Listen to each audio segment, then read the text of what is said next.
So the little shards of innocence or faith or hope or trust that I found inside me, broken, laying off in the corner, a little rusty now,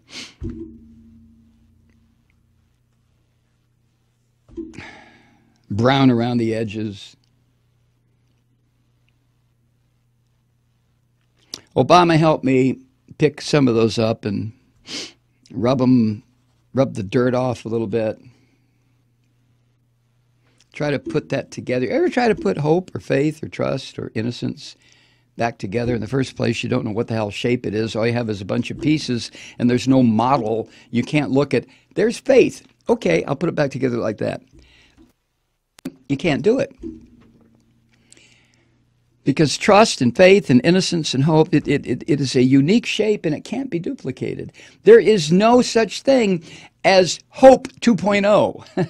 It doesn't exist. There's hope, faith, trust. Now, you can lose all that and reestablish a little bit of it, few pieces, but there's no such thing as trust 2.0. It doesn't exist. So, after putting a few pieces together and finding that I wasn't the cynical, non-trusting son of a bitch that I really thought I was after 8 years of Bush and Cheney and Bolton and the rest of these bastards, put a few pieces together, tried to figure out what shape it was, and then Trump. And since Trump's installation as President of the United States,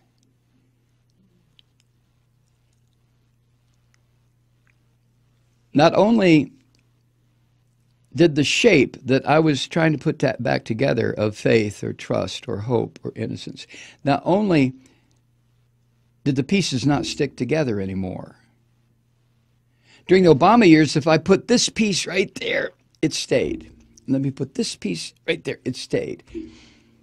I've been trying to do that, or I tried for a while, in the Trump era. And I would put the piece on and just fall off.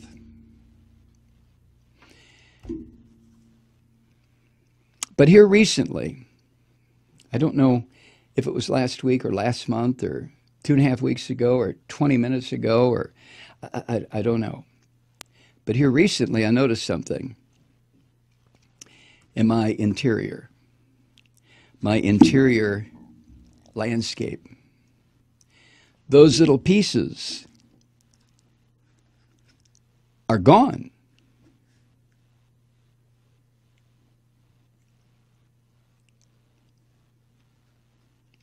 The little shards of trust and faith and hope and innocence that I found,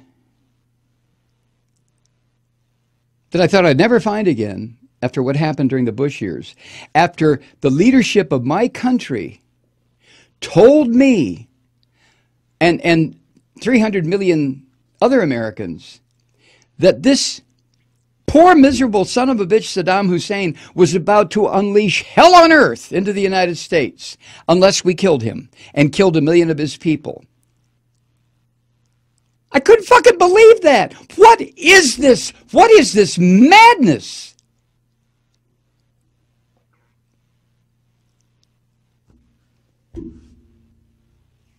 And you probably did what I did, what millions upon millions of people around the earth did. Protest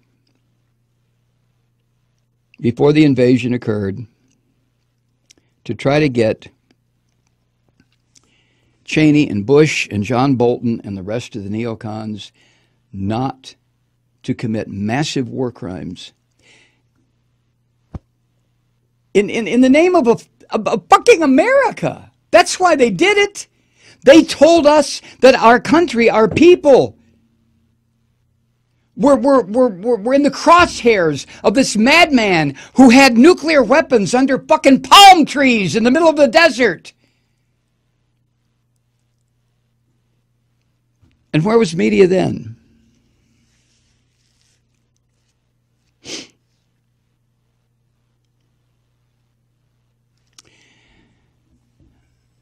Media reported on the demonstrations reported the protesters say this, but the supporters say that. You miserable son of a bitches, you. You were doing it even back then, and you're still doing it. To a lesser degree, but you're still doing it. You did it all during the Trump campaign, acting as though there was some fucking equivalence between Donald Trump and, yes, Hillary Clinton. And there wasn't. And you sons of bitches made it up. Media, you made it up. You made it all up. Equivalence. And you knew, you journalists, you media moguls, you knew that Trump was a fucking liar from day one. You knew he was a thief and a crook and a deceiver. You knew exactly what he was. But it was more important to bring the eyeballs to your fucking television program or to your newspapers, and you didn't draw a line and say, wait a second. Wait a second. This guy is a fascist son of a bitch who's going to take this country into destruction. Therefore, no more, but on this hand, but on the other hand, no more of that shit. But you didn't do it, did you?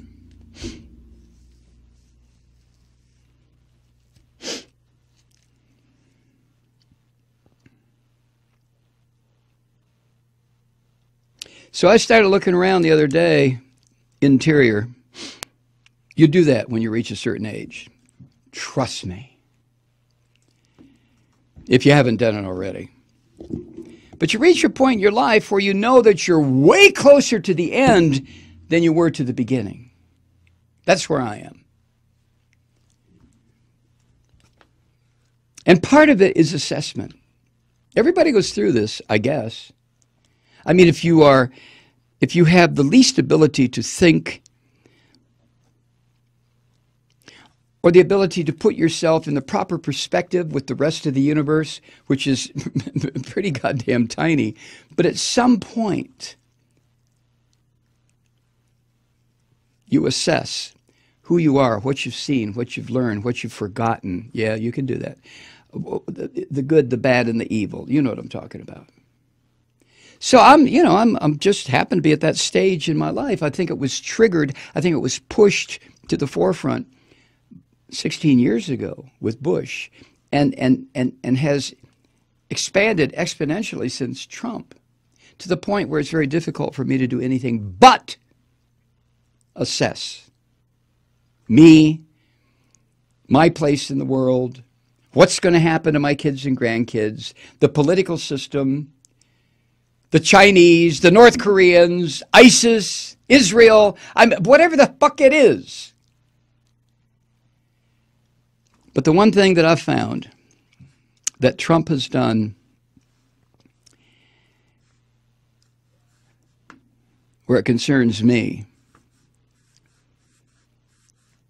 and I have kept my doors locked from this son of a, believe it or not, I know if you listen to this podcast on a regular basis, you know I've been ranting and raving about this son of a bitch. It seems like forever. It's only been, I guess, 2 years, year and a half, whatever.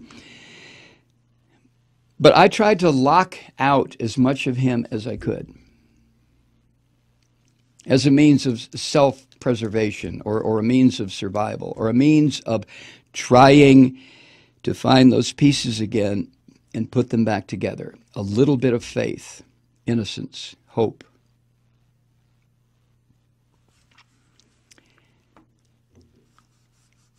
And in the past days, weeks, minutes, months, whatever it's been, I don't know. I realized that there aren't any pieces to put together anymore. In other words, a complete loss. I hope you're not at this point. I know the young people aren't. The hundreds of thousands, hopefully millions of young people are going to take to the streets tomorrow. They still have it. I hope they don't lose it too soon. But I take a look inside myself and I think, you might as well give up the ghost, Malloy. You might as well give up the ghost because we truly have stepped off into the abyss.